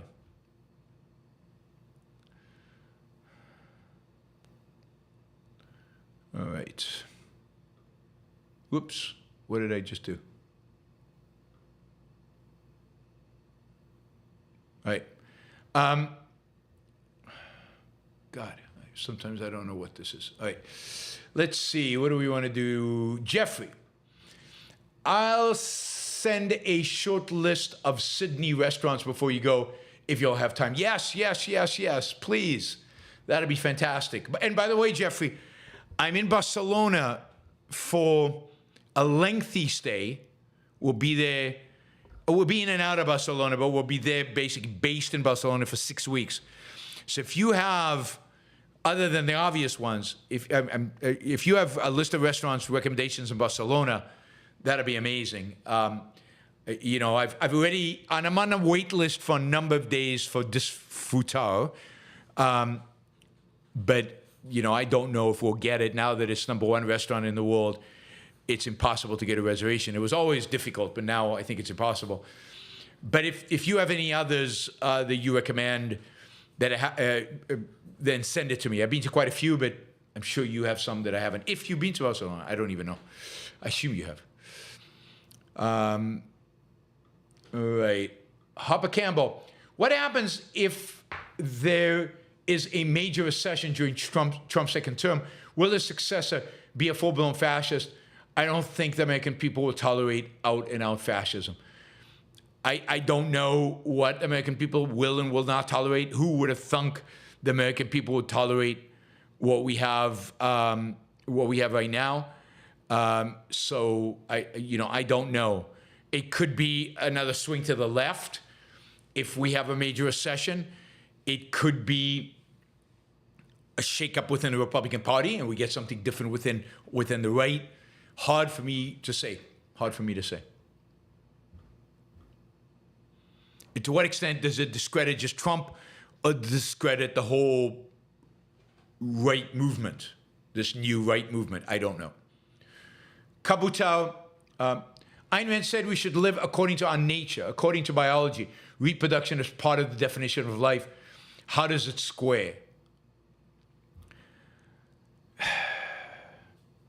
What is human nature? Reproduction is part of an animal's life. But human beings, this goes back to a question you've asked already. Human beings are a particular kind of animal that can reproduce, but don't have to.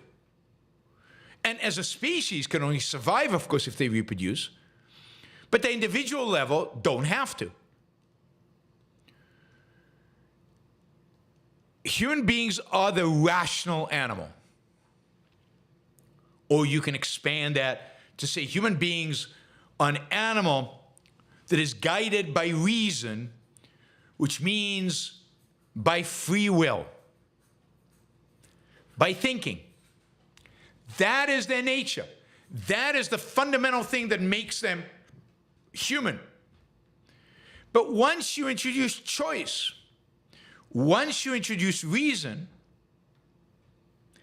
then by definition, reproduction becomes optional because it becomes a choice. This is the thing about human beings. Except for breathing and eating, but even then doesn't tell you what to eat, and drinking, there's nothing you have to do. Everything else is a choice. And even that, I mean, human beings are the only animal that can commit suicide. You can stop living. So what differentiates human beings from animals is reason, is free will, is choice. And that choice then says, you can be X like other animals, or you can choose not to. I mean, but even then, let's say a lion is born, a male lion is born with a genetic flaw that makes it impossible for him to have babies, right? Can't reproduce. Is he not a lion? So you're not defined by reproduction. One of the characteristics of life is the ability of a species, within a species, to reproduce. It doesn't mean that an individual within that species who, for whatever reason, can't or won't reproduce is not life. It is. It is life. You know it's a life, even though it can't reproduce.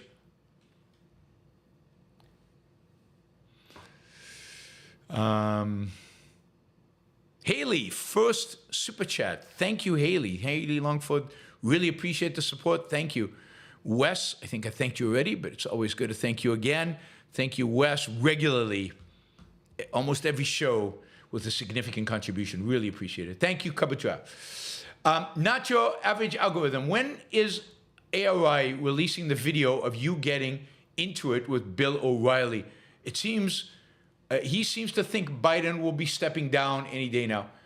I don't think anybody has that video. If anybody listening has a copy of my getting into it with Bill O'Reilly on several occasions, at least 4 or 5.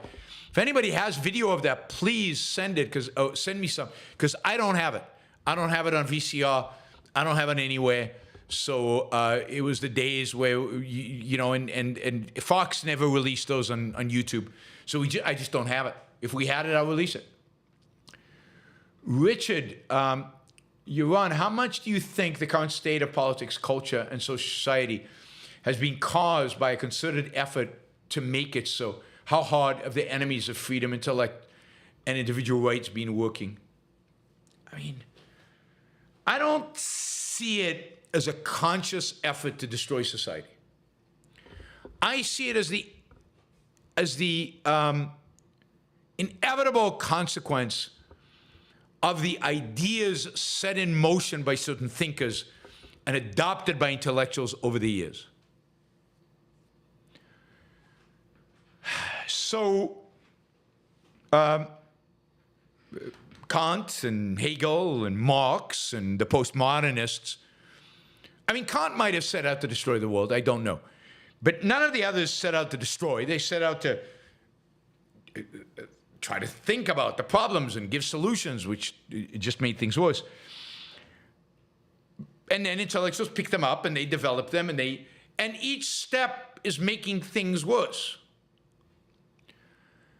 And what we're seeing today from the right is the backlash against the dominance of the left, of the complete disintegration of ideas on the left for 150 years. And I don't think anybody in the right is scheming about this. Suddenly people planned, I mean, the moral majority and certain people on the right, but their plans didn't work out. It never took the path anybody who planned.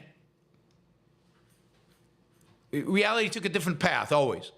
The same is true of the left. I mean, suddenly there might have been leftist revolutionaries that had a plan for the West and how to destroy the West, but that's not the path that it took. The path that it took is much more a path that was dictated by just the momentum and the individual choices of people pursuing particular ideas that led to the state of the world as it is today. And that required a lot of intellect and work, but not conscious in terms of this is where we want to go. I don't think they completely understood that. And every generation has a few who take the ideas and make them into activism, like woke or whatever, that have a vision. But it's in small steps that all of this happens. We've been working at this for 150 years, really since Kant, that's 200 plus years. But in America, it's the last 150 years we've been working towards this end result that's in a few decades gonna inflict us. Kim, when's the Yaron autobiography dropping? It's cool to hear about you meeting Peter Thiel. Oh God, I have no interest in writing an autobiography. First of all, I don't remember my life well enough to write something like that. But I don't think my life, I don't think that people would find my life that interesting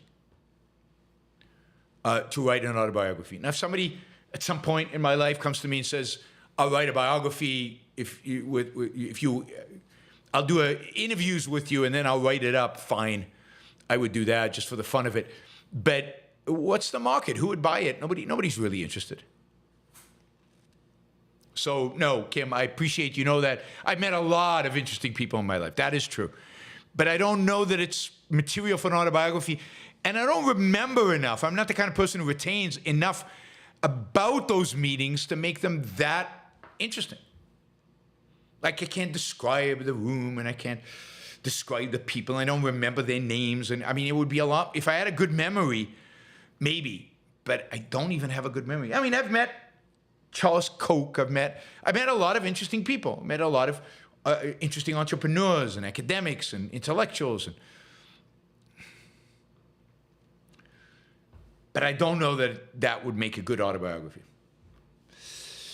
Christian, how do you reply to the Russian argument, what we do in Ukraine in favor of the People's Republic of Donetsk and Luhansk is the same NATO, led by the US, did in Siberia to create and protect Kosovo?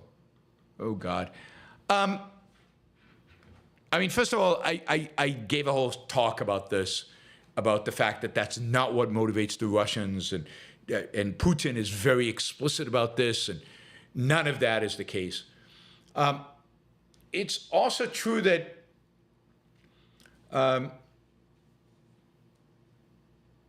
in the case of Kosovo, protecting Kosovo's Serbians, let's say, and I'm not saying this is a good thing, this is just what happened. The Serbs, it's exactly the opposite of what we're seeing today. The Serbs were the strong party. They were going to slaughter the Kosovo, so the United States stepped in to protect Kosovo.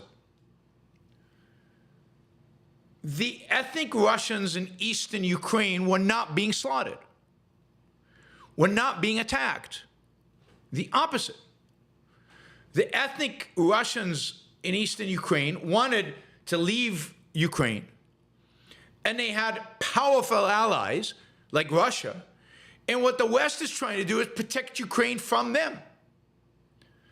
It's stepping in to protect Kosovo from being slaughtered by the Serbians. The power relationship is completely different here, and who started it is completely different. This is a war started by Russian separatists, and the Russian separatists egged on and supported and promoted by Russia, who wants all of Ukraine, not just Donetsk and Luhansk.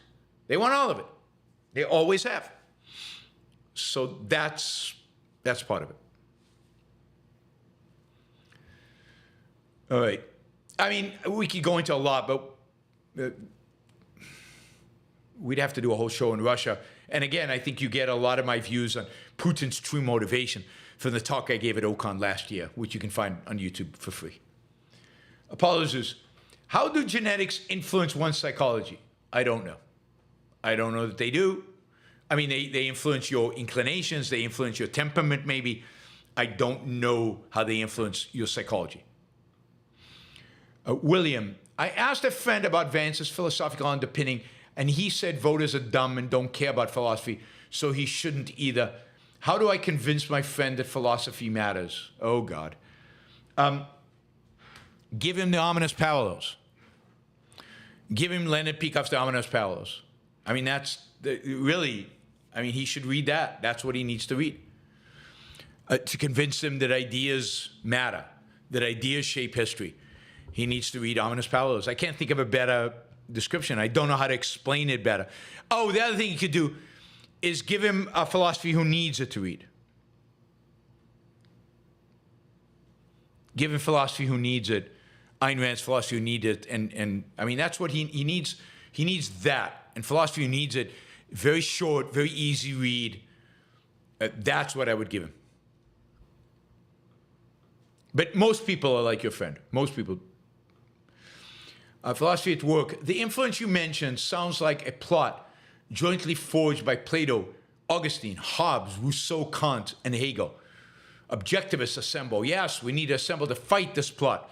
It's absolutely a plot, and it's the people you mentioned are exactly those responsible. They're taking over the world. They've finally found a particular vehicle to take over America, which they've never been able to do. Frank, Trump once had an ideology when he followed Norman Vincent Peale, who wrote The Power of Positive Thinking. Donald Trump loved his sermons. Ever hear of him? Yes, but that's not a philosophy. That's not an ideology. I mean, Norman Vincent Peale is not an ideology. It's not comprehensive. It's very narrow. It's a certain approach to life, but I wouldn't call it an ideology or philosophy. And I don't think that's Trump. Valtho, why do so many smart capitalist libertarians like Vance if he's as dangerous as you claim?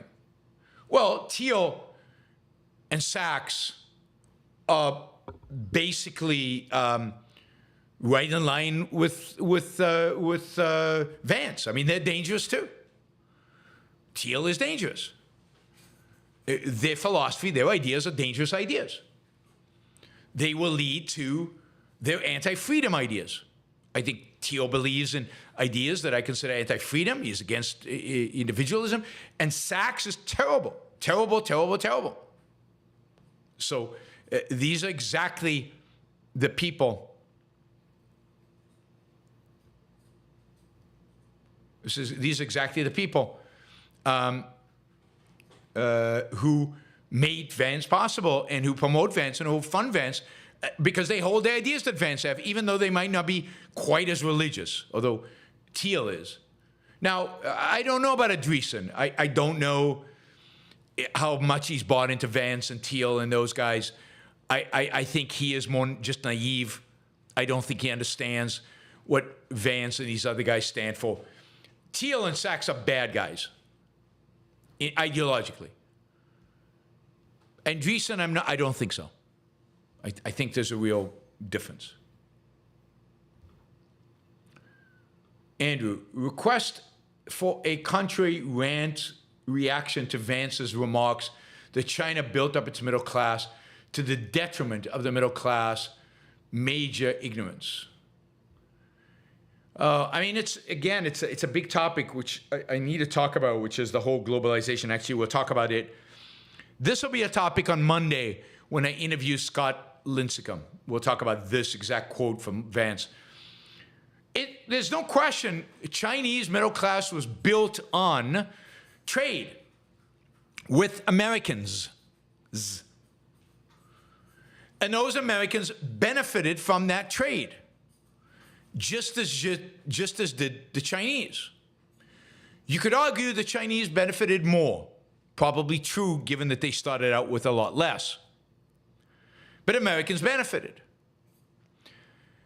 Vance and these other people are viewing the world as a zero-sum game. Trade is win-win. Now, what about the people who lost their jobs to the Chinese? Well, most of those people went up to have thriving careers in Silicon Valley where they made a lot more money. What happened to all those people who lost their jobs? They found other jobs. And their children didn't go into manufacturing. They found jobs as programmers or in the service industry, which pays more than manufacturing. So what are they complaining about? And the reality is that 90% of the jobs that were not lost to China. 90+% of the jobs were lost to automation. And if you bring the manufacturing back, you're not going to bring jobs back. It just means there'll be more automation in the United States, which is stupid because everything will cost more expensive. But automation is what destroyed jobs in America, but also created many jobs in America. And this is why more people are working in America today. More people are working in America today, making more money than at any point in American history. And to the extent that their wages are being eroded, it's because of inflation and regulation and government policy, not because of China and not because of trade and not because of industrialization or lack of it, but because of regulations, because of taxes, because of welfare, because of bad monetary policy that led to inflation. Those are the enemies. How can trade be the enemy? God. Ed, Americans today do not know that the Constitution was designed to limit the power of government. I mean, they have absolutely no idea. I agree. They don't understand it. And neither do many of our leaders, never mind regular Americans. Apollo Zeus, best place to live in Europe, especially in the Mediterranean? I don't know. I don't know. To live full-time, permanently? I mean, I hear Greece is really nice. A great quality of life, fairly cheap.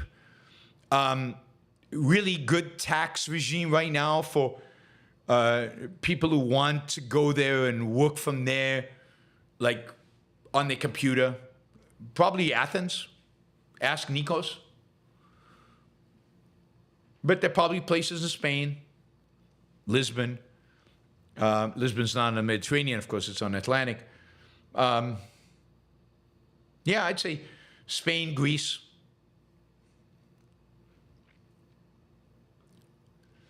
Raphael, hey, Yaron. Augustinian ideas shape both the Dark Ages and the Enlightenment, especially in Protestant areas like the Netherlands. How do we reconcile this? All right, I don't have time to go into a whole lecture here, Raphael, but not true. Not true. Augustinian ideas did not shape the Netherlands. You could argue Augustinian ideas destroyed the Netherlands. The ideas that shaped the Netherlands were ideas that came out of the humanist tradition.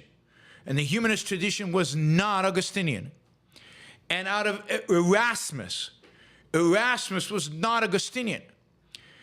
Yes, the Calvinists established themselves in the Netherlands. But by then, the momentum of the Netherlands was already there. And indeed, after the Calvinists established themselves in the Netherlands, within decades, Netherlands flattens out and starts declining. What created the Enlightenment is not Augustine, has nothing to do with Augustine. Quite the opposite. It's a rejection of Augustinian ideas of predestination, of Augustinian ideas of original sin, that makes up the Enlightenment. So, no, Augustine is the enemy of everything Enlightenment. Augustine shaped the Dark Ages. He did not. And the idea that the Enlightenment is a consequence of the Reformation is wrong. The only aspect of the Reformation that helps, I think, lead us towards the Enlightenment is the fact that the Reformation holds that the connection between you and God is individual. It's non-authoritarian. That is, you don't have to rely on authorities, the church, for your relationship with God. In that sense, it creates an environment of that is open to the Enlightenment and open to the Netherlands, to the kind of trade and prosperity that the Netherlands creates. But in no other respect, Augustine in every other well, Augustine's not responsible for the Reformation. Augustinian ideas are the antithesis. They are responsible for the Dark Ages. Now, the Dark Ages probably would have happened even without Augustine, but certainly Augustine puts the nail in the coffin.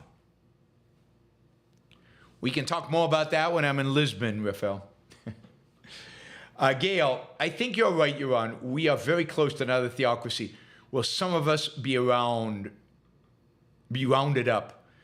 I don't know. I mean, you're challenging my fundamental optimism. I still don't think it's gonna happen in my lifetime. Emotionally, I can't believe that. Intellectually, it seems like it's going to. But history doesn't play out quite as simply as that. For example, there could be a recession during Trump's presidency. I would be surprised if there wasn't. If there is, if he gets blamed for it, maybe the whole ideology gets blamed for it. And as a consequence, the whole project gets sidetracked, and it doesn't happen. So a lot of things can happen between now and then to derail it. It doesn't happen in a straight line. And I think we have time, and got to raise our voices, but I think we have time. I don't know. Daniel says, so where do we move to escape? I don't know. When America falls, it's going to be very difficult to find a place to escape. I'll let you know about Argentina once I give it more thought. Okay, guys, I hate to do this, but no more questions. I have a hard stop at 5:30. I have a meeting then. Apollos, you, Yaron Brook, there are 3 types of people in the world, people like me and you and everybody else.